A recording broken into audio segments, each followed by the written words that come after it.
अहानबमक्तदा सलाई story channel की महुत सिंजदुना Carolina खाइदेमना इकोकनोना खुरमजरी वारी असिगी ममिंगना थाजदबा मपोक वारी असिबु इबिरकपना तंफासना नामैराकपम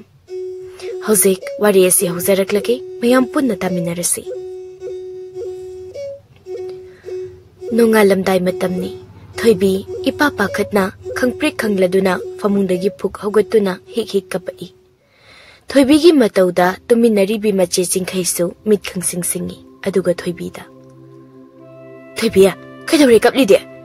ngasisu mangda amuk nupatuga siramlabo ase kapkanuse nangi mangsinane kari mangno hanjin adum mangboina tawredana amukna harau harau noklakani amukna kapakani kamai dobo mangno khangdi mi se thoibiya amuk tum tharose ha ichedi nang senaringaida yumga pan mangam loidori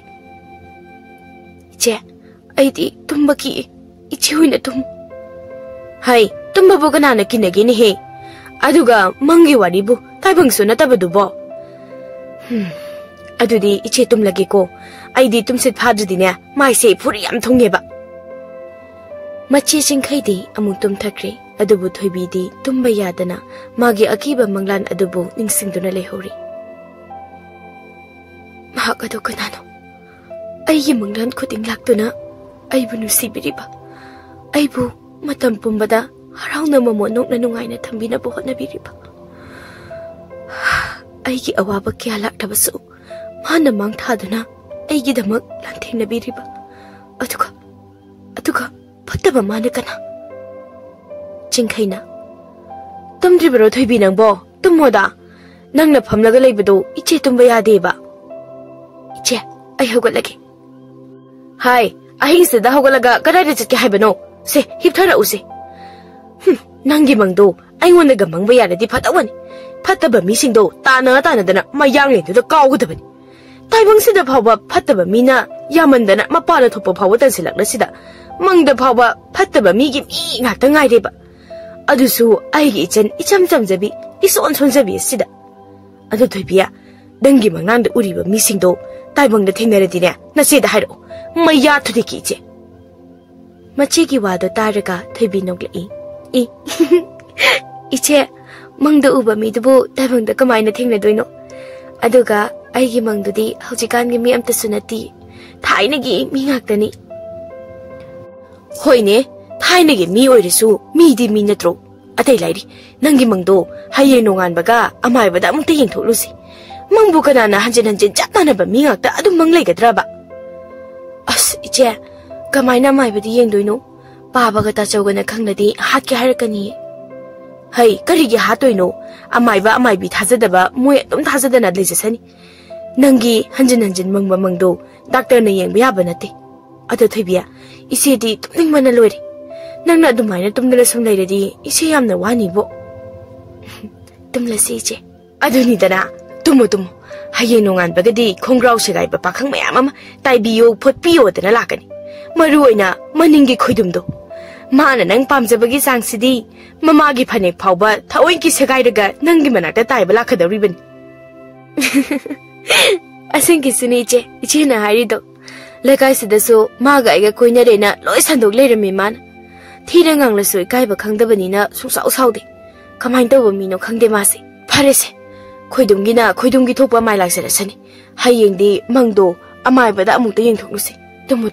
thoibi hektum thabaga magi manglanda toino uba thoibibu matam pumnamakta yamna nungsibiriba question sena jaduna leiriba angamba koba nupado amuk urami aduga amuksu manglan aduda angamba ga thoibi ka sagol tongduna question chenduna lotli mekup kharagi matungda amu thoibi ka angamba ga matam pumbada fadogi tanariba sagol thobalan misingduna thoibi ga angamba ga amuk tanaraklami Tanarakliba tamthiraba nupa aduna thoibigi manglan adugi ningthau adugi macha nupa Rajkumar Chaureni Chaurena aigine haina leiba pungjau thinduna khangan khraba aduga leiba ase leiriba naha pakhang amattana aigi thoibida yengba phawba yaroi haina athingba thamkhraba aigi thoibi sibo masigi shini nani haiba khangdaba lairiba angamba hariba nupa sina aigi thoibi sai koi pupu कोई लोटन चेली बनी अदुसु अई इपा निंथौगी लेबाक असिदा चेलो चेलो नंग वहल्लक हाटके अदुगा अईगी थोइबीबुना सामु मथक्ता दोलाई सादुना लेबाक पुंजाव थिंदुना कोनुंगदा पुकी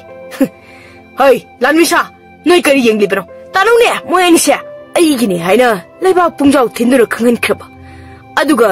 लेबाक असिदा लेरिबा नहा पाखंग अमतना अईगी थोइबीदा येंगबो फावो यारोय हाइना अथिंगबा थंख्रबा अईगी थोइबी असिबो मसिगी सिनी नानी हाइबा खंगदबा लाइदबा अंगमबा हाइरिबा नुपासिना अईगी थोइबीसे कोई पुपु कोई लोटन सेलिबनिनी अदुसु अईगी इपा निंथौगी लेबाक असिदा चेलो चेलो नंग वहल्लगा हाटके अदुगा अईगी थोइबीबुना सामु मथक्ता दोलाई सादुना लेबाक पुंजाव थिंदुना कोनुंगदा पुकीगे हई लानमिसा नोई करी येंग्लिबनो तानुने मोयनिसे लानमी सिंगदुना ओय राजकुमार लाओ हई सजी मसा तानबगुमना तानरगा नुपासे तेना कापतुना हाची हाय नोइना कापा तेंजैदुना अईगी थोइबीगी तुहाउ नामा फावबा तलबा अईने नोई करम मोंगदा हाटके हाइबदु येंगो ओय राजकुमार स्लूदोरिदा ददे मसिगी अंगंबा हारिबा नुपासिदी असेंबगिसु यामना ngamba नुपानी माना कै खोइगी निंथौगो ओइरमलदी लेबाकसे याम थुना अहोंगबु पुरकनी लानमी अमना माने माना निंथौ ओइरमलबदी अखोइगी लेबाकसे लाइदबा अमता लेरुई नुपी अंगांगदा जोपा अखोइगी राजकुमार चावरेनगुमना नुपा अमता लेरमलoi चावरेनना मोइना सानरिबा वारिसे अईगी वारी सोइदन ओइरमगनी अदुसु अफबा वारीदी अमता ओइरम हाय नोइदाइना करी हाइगे फजना हाइबदा खंगद्रबदी अईगे थंगसांगसिना अमुखना हाइरो हाइब्रो लानमी सिंगदना हाइरक्तसु यानी राजकुमार हई लाहोय अखोइगे राजकुमार से बेरानी थांग लामगा हेक्ते यालकदोरिबनी लानमी अमनामो अखोइगे राजकुमार दी मी हाटपसी ngमु हाटपगुमनी अदुनबु माने पामजरिबा थुइबीगी मामा मपा मचिल मनाव फाबा हातोग्लिबनीदना थुइबी खक्तने माना लौबसु हाटपसु ngमद्रिबसे ngमदबुसु मानदे अंगम भारिबा नुपासे थाथागी मीनते मागी मुखुता लानमी कया अमा मथ्वाइ लालमदोरबनी मसिदा एखुसु ngसी ताबा यारिपोनी लानमी अतैना अमु अदुनने मनाता चंगदबिदा तेना कापगा फासे हारिबसे लानमी सिंग अदुना माइकै अमदा थचिन्नुना अंगमबगा थुइबीगा फाननबा तानरमी अदुगा चावरेनगा लानमी खरगना माइकै अमरोमदा थचिल्लमी थुइबीदी कीबना अंगमबबु कन्ना कोली इबुंग कराइदनो इबानीना चेंगदोरिबा लंबेसिबो तुंगसु मांगसु चावरेनगी लानमी सिंगना थतुना थमख्रि कसिदी इबानी चावरेनगी मखुतगी नाथोक्तुना चेनबा ngमगनी हाइबा थासद्रिबो करिगुंबा आइगे पुंसिसे चावरेनगी मखुता चनखिगदबा तारबदी इबुंगी मतिक मयाइ कलबा थांसांग अदुना नचनबु थिंदुना थवाइ लौबियोको मदुना इबुंगबु नचना थामोइ सेंगना नुसिजबगी लंबने खन्ना लाइरमलेंदा इमा इपा इचिलिनाउ सिंगी मनाक्ते तिल्लुरगी इबुंग अइगी थवाइ ओइरिबी थोबी करिगे नथंता थवाइ थागदरिबनो थवाइ थारबसु पुन्ना थामिनगनी हिंगलबसु पुन्ना हिंगमिनगनी अदुगा फत्रबा चावरेनबसु अमुक खन्ना माले मसिदा पोक्लक्तनबा इखुटमकना मंगक कक्तुना हालमगनी करिगुंबा हंदक मपोक्सिदा नचलने इबुंगबु इनिंग तमना पेना नुसिबा ngमखिद्रबसु मथंग मपोक लांगोंददी मपोक अमा पोकमिन्नदुना इबुंगबु पेना नुसिजबा ngमबो इजगी कोइबुंग अंगमबगा थोइबीगा खुदचेतना पाइनरदुना मथंग मपोक लांगोन अमगिदमक्ता वासकमिनरमी अदुगा चावरेनगी लानमी सिंग अदुगा अंगमबगा अकन्मा मोंगदा लांथिंगनरमी लानफम अदुदा लानमी कया अंगमबगी मखुता थवाइ थारमी अदुगा अंगमबसु मसा पुंबा इना पुंगांगांगदुना थीना सोक्लमी मदु फावबदा थोबी सोकपा यारोय हाइना थोबीगी मांगथाना मरेंग फन्ना लेप्तुना लेरमी अंगमबगी अकीबा महु मतौ अदुदा चावरेनगा हिंगहौरिबा लानमी खरदुगा कीबना अंगमबगी मनाक्ता चंगबा ngमदना लेरमी अदुगा थोइबीना अंगमबगी मनाक्ता लेप्तुना अंगमबगी मसादगी चेंथरक्लिबा ई सिंगदो उबदा मथाइ वाना कप्तुना लेरमी चावरेनना लानमिसा नुपासे थौना फबा अकन मसाबा खक्तनी मसा पुंबा असुकपा कयाना सोंथरबा मथवाइ मांगदोबगी खितंग हारबनी aduna changsinna nupa se manga kaktan halucho aduga aigi thoibibu aigi inakta pudunu lau hai chaluni sasa noi kari mu ngai dun leiribino ha tanmi singduna Rajkumar angam bahari banu pasina sor holi khaidi manakta aikhoi changbaki aduna Rajkumar oina changduna angam bahari banu pase halpirucho aikhoi dingam jararoi kariba changba ngamloi kaidana miki thi singsidi changbadi aishutale aduna lirung tinsina lapne ta kapagi sibu siradi chap manab sibo Lanmi singduna aikhoi gi Rajkumar se angam bahari banu pas ki manakta changba kiduna lerung teno ina kapise adusu pan masungam daba amadi pan khine adubo angam bahari banu pase tena palabasu nongsa gumna maring phana dum lepine chaurena oh sidi soire thoibi nangdi sibi adri nangdi ayine ai akhoi gi Rajkumar se chinsin khrene he angam mana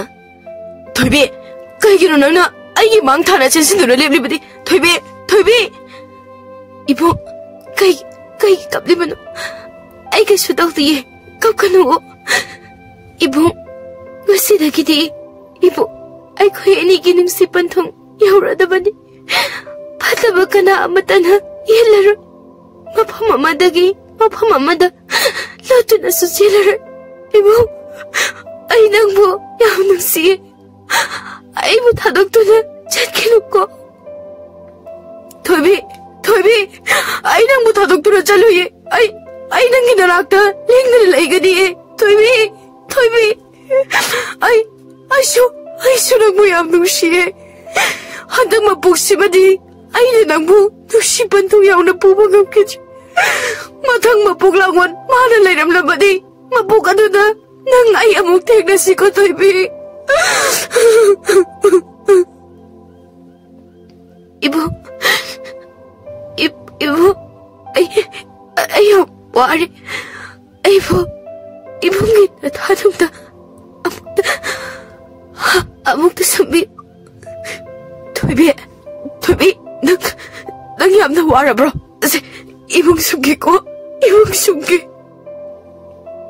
Chaurena, hey, ayi thoibi da sokano, thoibi, nang sibiyaroi, thoibi. Nang khakta nei aina thamoi sengna pamjabadi atai nupi mayamdadi ai oirabasu aina pamba nusiba amata nate thoibi se hagulo thoibi Lanmi singduna as kamnu sikisidi angam bari banu pasidi makhutagi thang thamdri aduna akhoi gi Rajkumar se soidana mathar manglini tawribase Lanmi amana amu akhoi chela siro aduga ining thogda pau hana pirurase Lanmi amana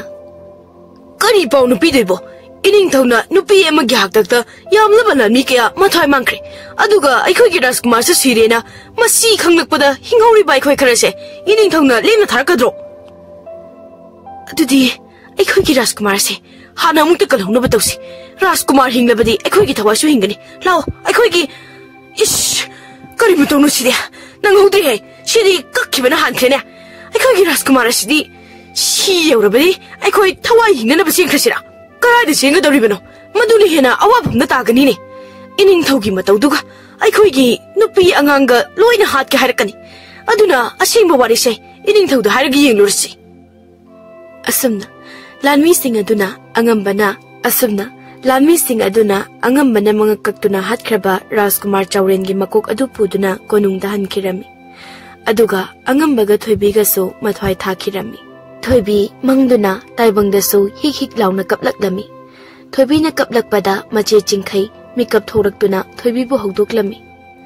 Thoibi gi mache na hogdokpadagi mikap khangthok thoklai aduga mache da mang adugi wari do kaptuna tamlami Thoibi gi matawuda mache chingkhai na mamaga mapaga da hairami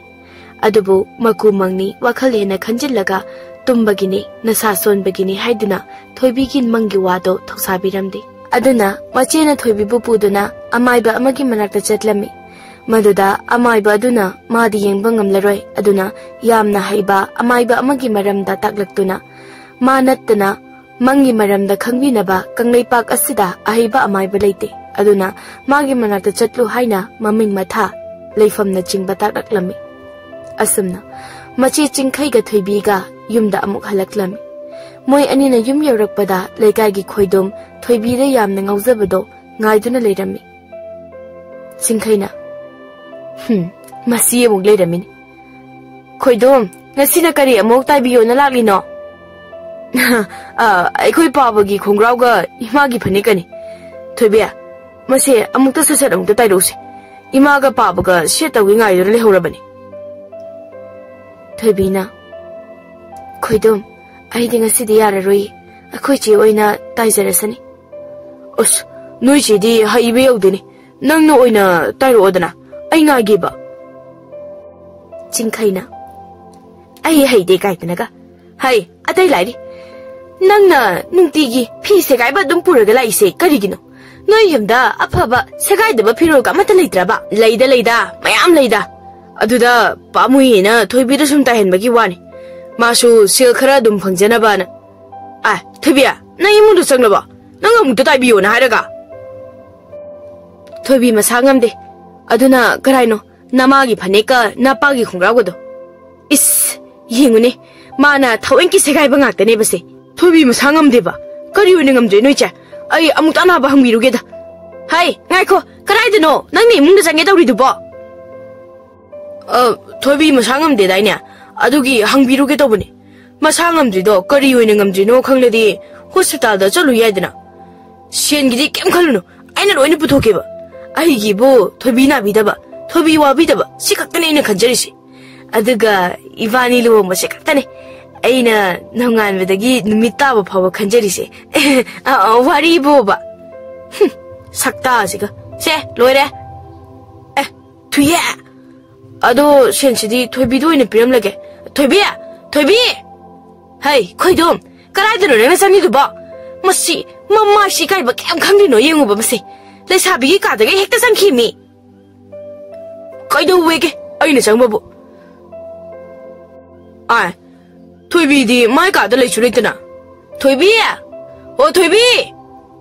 karum ni no manu khum leisina nangbu na sangam de daina ngamdi ado kari hagi khoidom aidi nangi firo segai bada taiba ngamlaroi haraga o firoldi nachina taibire yamna phajana taibirakte nangna taibana hena phajeba ado sendi nangondoina piramgeba singkhaina sida leiramene aina tairaga thoibiraga pige kaidanaga hai sida piro hauni he khoidum nang sugairaga nayumna thakisani ai munda munkine thobiya noise se pura berani he ado thobiya ai nang yam nung nateda wari boba ado thobiya nang naba pharokwa nang naba se ayam kapninge ba chingkhaina mamma si kai ba sung khang de mi he khoidum yare nayum da han kro ai khoi baba la adine na thabak to se gai rega I chukhrani adu su kwa mahi othopo dona pit kam laga aha adudi ai chalage taurisi yenguni inoi ke jengkrise aduicha ibani bu amai bi yembudo chatawribo chatkadabani natadi ai tumse su babar na bana halani ba aduna horel imaga pabadagi sel kharaga lorgane doctor chapane hajinaraga amai bu unarurasi ngasibudi nanglaroi hayengwena chatlasi hoi che kadano che mapana mu kaurisina khoidum lo mo masi soidana ai khut sirani mase khoidum na thobiya nangai na go bu dadro ai gi khongrau sha hauji che me shigai kre amdo da shin biyo ba chingkhaina karai da mu shigai di ba karang dani kannu che me da karang shigai ra ga shallaga da bai wani chingkha nang tai biro ai thobiga wari him ta sanau ge ba as yamna luba wari ni chingkha se so ta shilo ba khangni na pang tai da shin ge ba kai wari no khoidom nangna wari aru ba ba nushi nung원기 와리니다. 아두수 난가 이가기. 되비야. 아이 낭야암나 누시. 낭쇼 아이 부야암나 누시 비오바. 낭나보 아이 khoidumna wa haiba loijingayda thoibina khoidum ꯑꯩꯒꯤ ꯅꯨꯡꯁꯤꯅꯖꯕ ꯑꯉꯝꯕ ꯀꯧꯕ ꯅꯨꯄꯥ ꯑꯃ ꯂꯩꯔꯦ ꯅꯪ ꯁꯥꯎꯒꯅꯨꯀꯣ ꯑꯩꯗꯤ ꯑꯩꯒꯤ ꯑꯉꯝꯕ ꯅꯠꯇꯅ ꯑꯇꯩ ꯀꯅꯥꯃꯠꯇꯒꯤ ꯋꯥꯈꯜꯁꯨ ꯆꯪꯗꯦ ꯄꯥꯝꯁꯨ ꯄꯥꯝꯗꯦ ꯑꯁ ꯋꯥ ꯍꯥꯏꯕ ꯐꯥꯎꯗꯤ ꯂꯣꯏꯍꯟꯕꯤꯕ ꯌꯥꯕꯅꯤ ꯑꯗꯨꯒ ꯅꯪꯅ ꯀꯔꯝ ꯀꯥꯟꯗ ꯑꯉꯝꯕ ꯀꯧꯕ ꯅꯨꯄꯥ ꯑꯃꯒ ꯑꯗꯨꯛ ꯌꯥꯝꯅ ꯅꯨꯡꯁꯤꯅꯔꯝꯃꯤꯅꯣ ꯑꯩꯉꯣꯟꯗꯁꯨ ꯍꯥꯟꯅ ꯀꯩꯝꯇ ꯍꯥꯏꯗꯦ ꯃꯥꯒ ꯑꯩꯒꯗꯤ ꯃꯃꯥ ꯃꯄꯣꯛꯇꯒꯤ ꯅꯨꯡꯁꯤꯅꯔꯛꯂꯕꯅꯤ ꯑꯗꯨꯅ ꯍꯥꯏꯗ꯭ꯔꯕꯅꯤ ꯍꯥ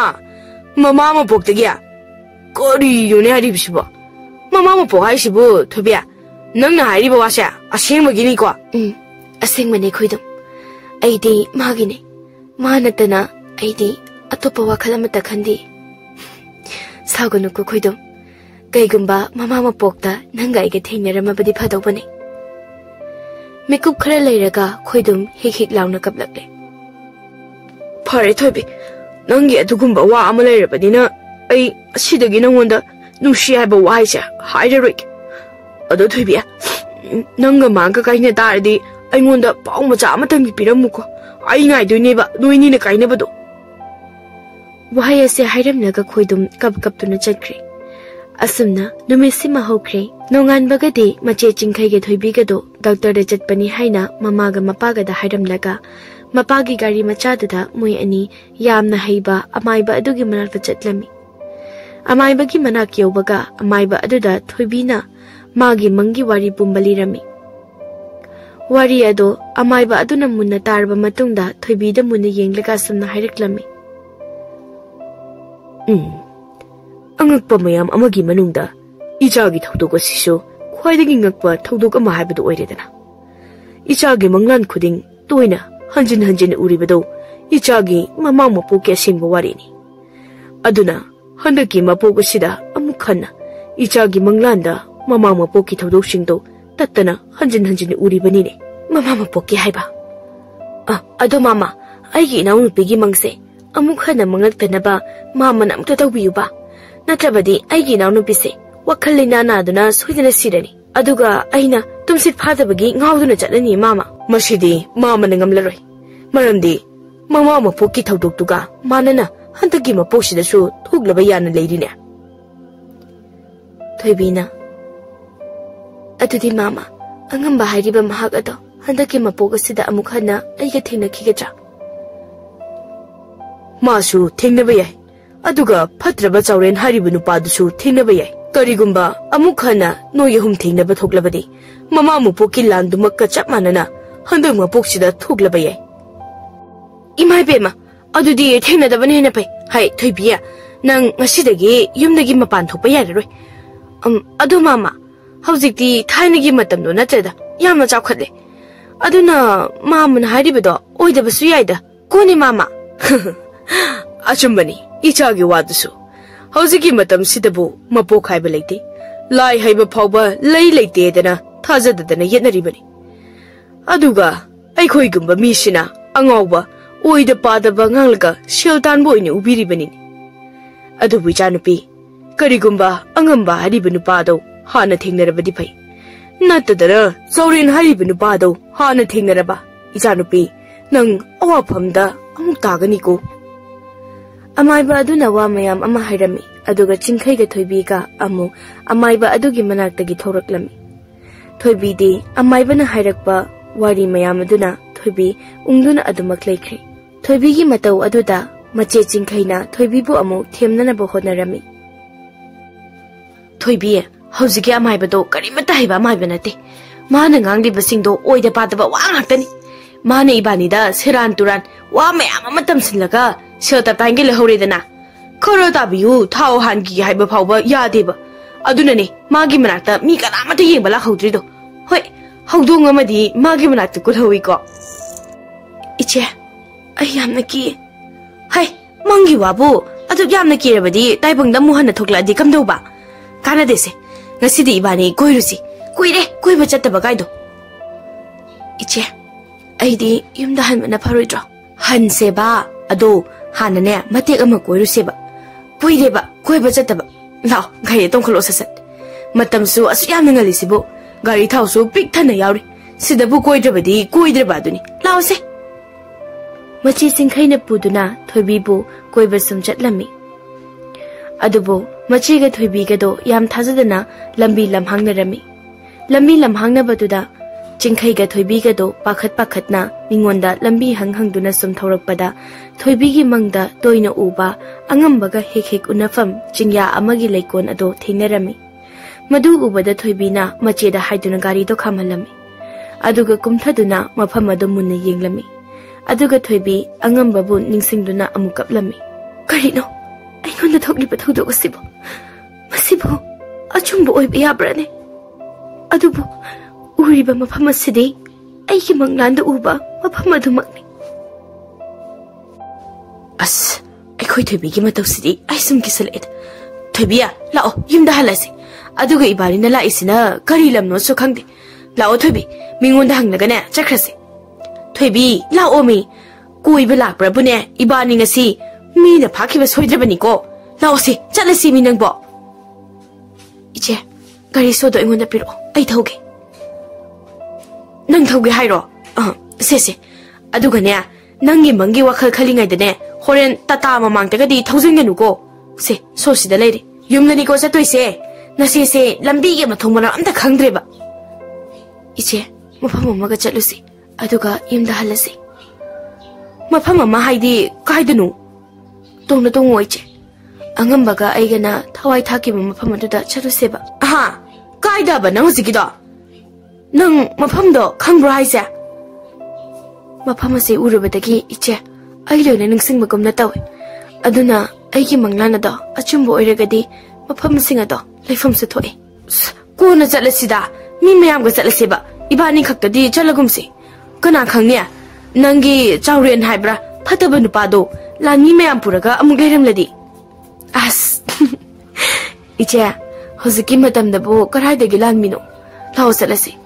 I Hose, Kapagalebagi Matam Oich, I Angambaga Tina Bapamiche. Karai de Giangambano, I Sibo, As I Dinia, come I don't miss there. Karapaga, Drakalaga, Tibia, him the Halase me, Gonania, Mimianga, Koiboya La Asihaba. Tabro Chin Hai say, Tibia. As Adam Dongo Becha. Machina Haibatadana Toibina, Gari Machado Sum Thorakpagi Lambida, Kanghodana, Car Amana, Thosilactuna, Toibiga Chinkaigato, Tomgetorami. Maduda, Chinkai Sauduna, Car Tobami to the Jeremy. Toibisu, Lambi Mataida, Pakatuna Kami. Car Tobanupadusu, Mamai Leduna, Toibigi Manaktam the Thosilai. Aduga, Car Tobanupa Aduna, Gari Dagi Kumtaduna, Toibiga Chinkaiga the Ngangetobaga, Jap Leptuna Toibida, Munna Yang Lagalami. Toibisu, Ipapa Katna, Nupada the Munna Yingdana, Miku Kara Leptuna Lerami. Toibia, Masigi me say, Nangahana Kangnabro, no any Munna Yang Ridubo. Iche, Yantuna Yum the Halasi, Lao Iche, Yum Tuna Halasiba. Oi, do, Kidura give up. Must hide in a boom, Mapama, the Satina Hiram Dina. Good eye, Garido, I told you, Nangatoba say, I am the giver. Tuna Toba Iche. Tuna Toba. Oh, hey, I should tell you the reason. Ado, Nupasi canano hibernate. Iche, Nupasi, I canano hibernate country.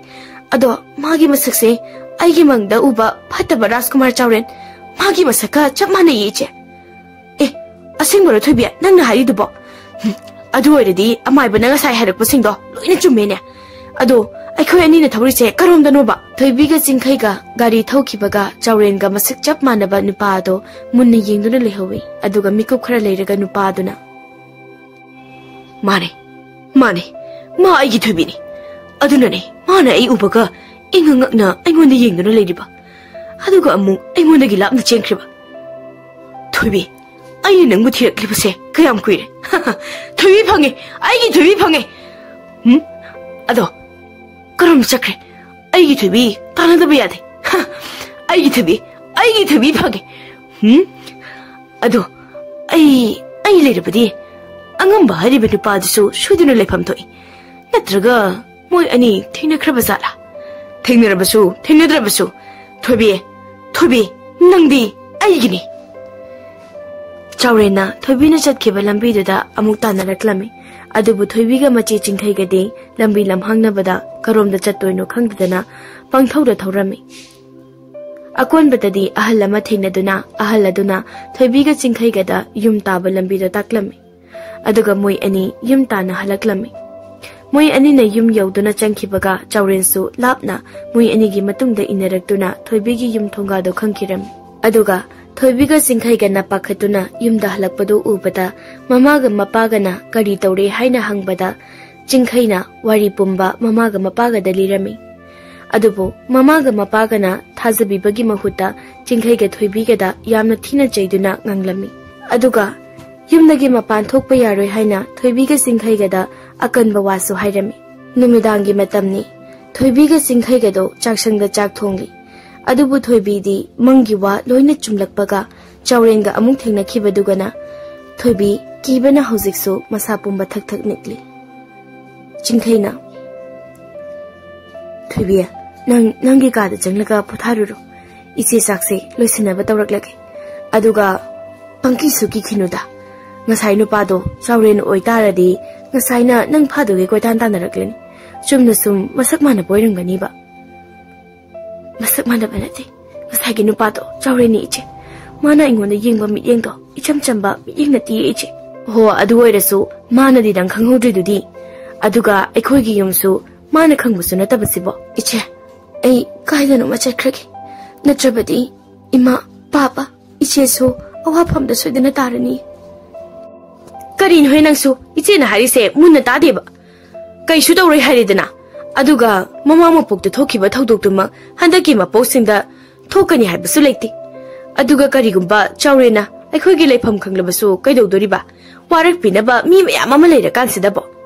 अतै लाइरी नंगी अंगंबा हारिबा नुपादुबो मपोक अमामु पोलक्त्रबा जालो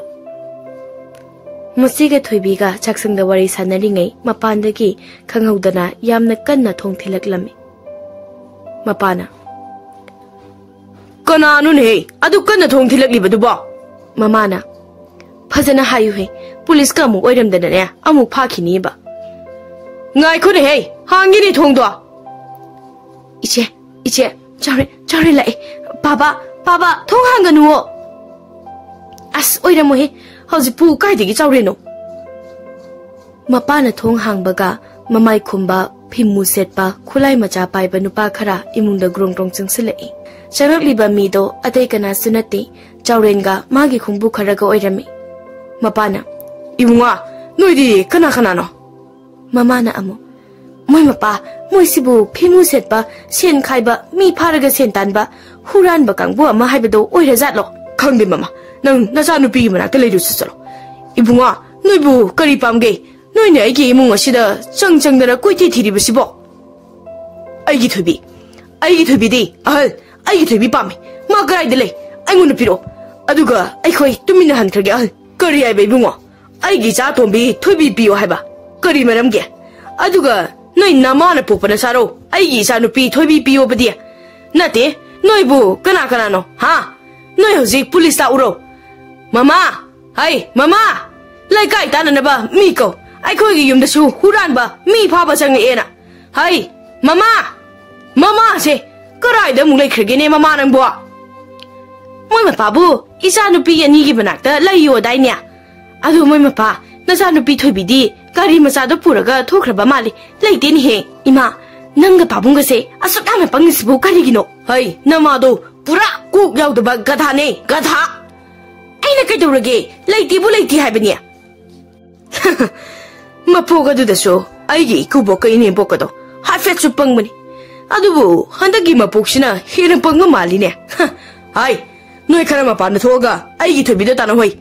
noi khara na imung se thobi lot pre hai ni yeng aina saina haidro ai khoi thobi gi mangdugi wari pumba hai amung khoruk labra mangi wa do oh adudi aigi thobi su mama mu poki wari pumba loina khangda boire nang so ma horok labra ibungwa mama hey mama aina kari haige laikai ta na ba law hairiga mashi oh laikai ai khoi gi yumda mama na mi ta na ba law baloi dringai ta chawrena thoibi gi mama gi makokta nomai maning aduna kanna surami aduna mama ado khudakta wakhal mangduna tu khirami madu ubada thoibi gi mapa do chawrenda chongsimduna phurami aduga laikai mi ta na ba amuk lawrami madada chawrena mapada nomaina kaplami अदुगा याम थुना मफम अदो थादोक्तुना मागी मीसिंग अदुगा थोरक्तुना थोइबीबु थीदुना तानरमी चिंखैदी मपादो अमुक कोन ममादा अमुक कोनदुना कप्तुना लेहवी सोमदना थोइबी अमंबा अदुदा मपागी गाड़ी मचादुदा सुम थौरक्पना माना चटलिबदो कराइदनो करोमदनो हाइबा खंखिद्रे अदुना थोइबीना गाड़ी सुम थौरक्पना मसक खंगदबा खुल अमदा यौरक्लमी मतम अदुदा थोइबीगी गाड़ी सु थाव लोइखिबा अदुदा थोइबीना गाड़ी अदो खुल अदुगी लंबी मताई अमदा इंसिलमलगा अनकपा युम अमदा सिनसिनुना थोंग थिलमी थोइबीना थोंग अदो कन्ना थिनबा अदुदा सोलबा अहल निपी अमना थोंग अदो हांगदोक्तुना थोइबीबु इमुंगदा पुसिलमी अदुगा अहल अदुदा थोइबीना माबु फाननबा फत्तबा मियोय खरना तानरक्ले हाइना तमलमी अदुबु थोइबीना सिनसिलेबा युम अदो मपु माना सिनबा कुमहै ओइबना युम अदो अंगमबगा मबोकदंग लेबा युम ओइरमी अहल अदुना फत्तेदगो हौजिकानगी मीसिंगसे अदो इबेमा नंग हयेंग नोंगांद्रिङैदने अबोके युमदगी याम थुना अमुक चटखोको इसु नुपा सोनो Chuba ngang sakna ba yada ba farak takra ba amakaka aboka leminabani karigumba fataba mi singduna ibe mata narakpadane isu nupa amuk awafam da tani nang sawunu koi be ma hoyabo ai he nonga dringaida aboki yumdagi amuk chaikrage ado abo aboki isu nupa dadi leitabro lei tumli ngahak ta ngai dei lawrakadaba adugini abokna tumdabida isu nupa se senari basi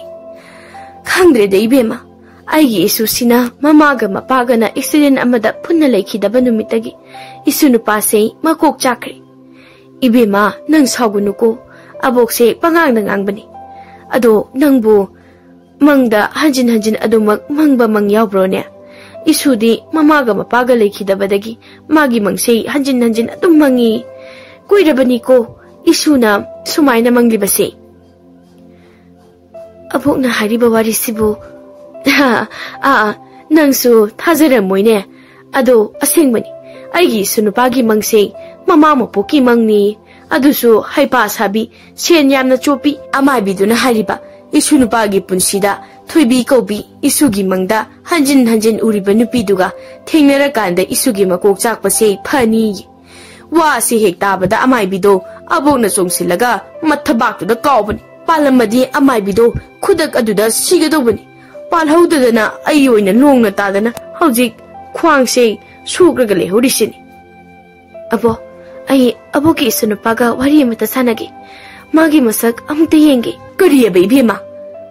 यादे मधु यादेको अहिंसिदा इसुनुपागा मसक खंगदबी लेसाबी नंगा इसुगा वारी सानबा यादे होरेल अमुक नंग उबगा थोइबी ओइरबोय खंदना सेराल तुरात अदो नंगी मिंगदो करी कौगी इबेमा थोइबी कौवे अबो अदो अबोकी इसुगी मिंगदे अंगंबा कौब्रा हाँ थोइबी कौवेबा अदो आइगे इसुदे अंगंबा कौदे पाकपा कौवे मानबुदे मासे ममांग मपोक्ता अंगंबा कौवे हाय करिगिनो आइना मिहुल असुक यामना कना चोंग्लिबसिना इबेमा नंग चटख्रोबा थुना होय आई चटख्रगे अदो अबो अबोकी इसुदो अमुक्ता येंजगे अदुगा आई चटख्रगे अबो यारो इबेमा नंग याम थुना चक्रो नंग चक्रो नि इबेमा तंजा अदुदा अंगंबा फुक हगोतुना मबोपु कौरई मबोकसु पाखतुना मसुगी मनाक्ता सेंसिली थोइबीसु अहल अदुगी मतुंग इनरगा चेलकपदा अंगंबगा थोइबीगा उनरमी थोइबीदी अंगंबा हेक उबगा अंगंबा बु कौदुना कबलई माने नंग आइगी इबुंग अंगंबाने अहलदुना हाय नंदी आइगी तुंगदा कनिगी इनरकलिबनो चलुनी बेमा नंबो चटलोनिया अंगंबना थोइबी नंग असेंगबा मकिसु आइबु थिदुना आइगी नाका लाक्लिबनिको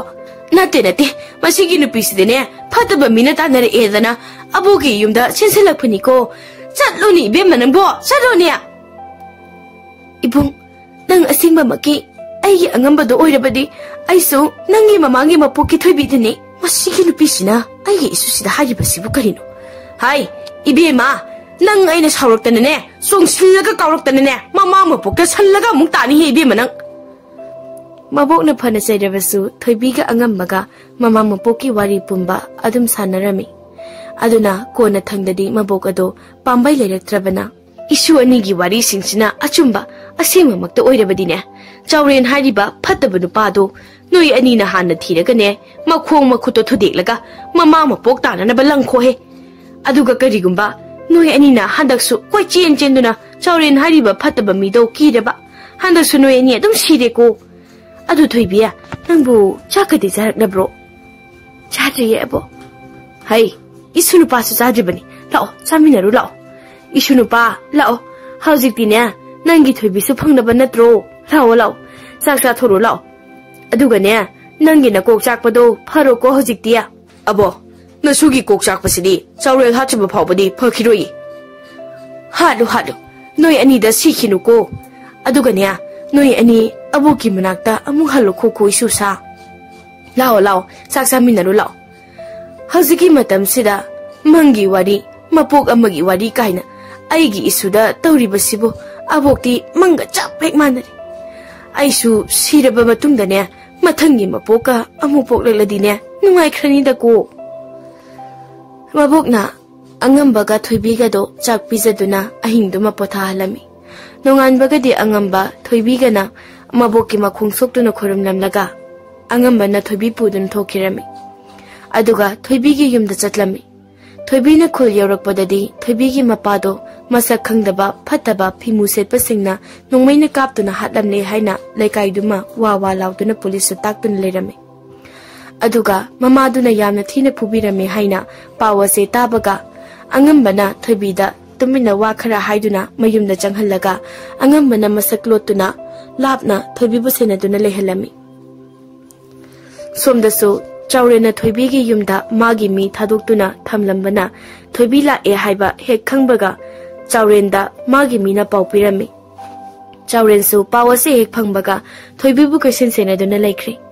numidang wairamgi matamni thoibi mamaga machega da hairam laga yumdagi tumina thoraklami thoibi na thokhibaga magi matungda Chaurenga magi mi kharaduga thoibi bu phananaba matungda senaduna tanarakhirami aduga moigi matungdana angambana amuk ilakhirami ai ibungna haibagi matung ina ai maphamadu da chatlage Saurena karaidano aigi thoibina gari tungdura chakribase thoibiya nangna aisibu asuk yamna kiribasibu karigino ba aise nangina puroibani ne mama mapokta haina khara phattaba mi ema oiruba aduda nang hauji phawba aibu waroribro adubu aidi hanaga manadre yamna pharene thoibi hai gari do kanna thone aigi thoibise karade chalibino tanangni noibo pung kharagi matung thoibi do gari dagi kumtharaga gari ama amuk nektuna amuk chatkirami adubu angambasu thoibibu saklotuna matungda inaduna question senarami pung kharagi matungda amuk thoibi do gari dagi kumthaduna chingkhong tamna makhongna amuk chatkirami oh aigi thoibina chaliba mafamsidi aina angamba hatkiba nate mana aigi ngakaktuna hatkiba mafamdunina aduga mana karigino mafam asida chalibade angamba haiba nusidaba makok chakpa nupado leizalane hai kari kham aduga noi ani kari da leiramo aduga noi ani mana aigi tung inarao nupa mana ho yamba adu yamba nomai amadi pibiramudana mafamase aikhoi ani su yaina de gari de hawbani amadi ai pairage adugane mafamasida mi amada changhalakanu ko o yamba mi di lairadana lai fawba changhala roidabani ado gari sina chingkhong fawba thokjin be yaramladine phagadobani ko Chaurenga nupa ani magana thoibi phananaba changkhibaga khanghaudana angambana khangchen chen silaktuna gari manakta lehoba nupa anida karigumba potsak amana thomduna hatlami aduga moidagi khulai ado paiduna Chaurengi matungda amuk chakhirami somdasu Chaurena thoibigi manak yaurakpada thoibidi maga angambaga na thawai thaki mafam aduda leptuna leirami ai thoibidi sida leptuna leiramidana thoibiya ai nangi Chauren nang ai bu kaurabro kaudi ai nangbu sungkau kaudi adunane ai nangbu mafam asida puraknibase hai tabra noi ani mikupna humsingna leyo angamba hariba phattaba midaso amuk aiduna mapuk amuk poktuna mafam asida leiramladine noi ani yam thuna sini ko oi yamba adudi khara thuna itaimase phabiro aduga khara thuna mafam asidagi chakhinaba tawsi yamba madu ai hena pamlibani ne noi ni bo thoibiya ai gi thoibiya lao ne ai gi salasine nang bo mafam asida laaga kari bu kana dorigi lao mi thoibiya ai ne nangse mama mu phuktagina hojik phawba yamna nusi jakhibani lao thoibi lao mi thoibiya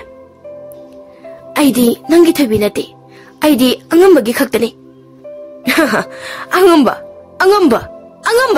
nangna ibu mirairaga angamba bu adu kya menu shiri ba karigino aduga karaino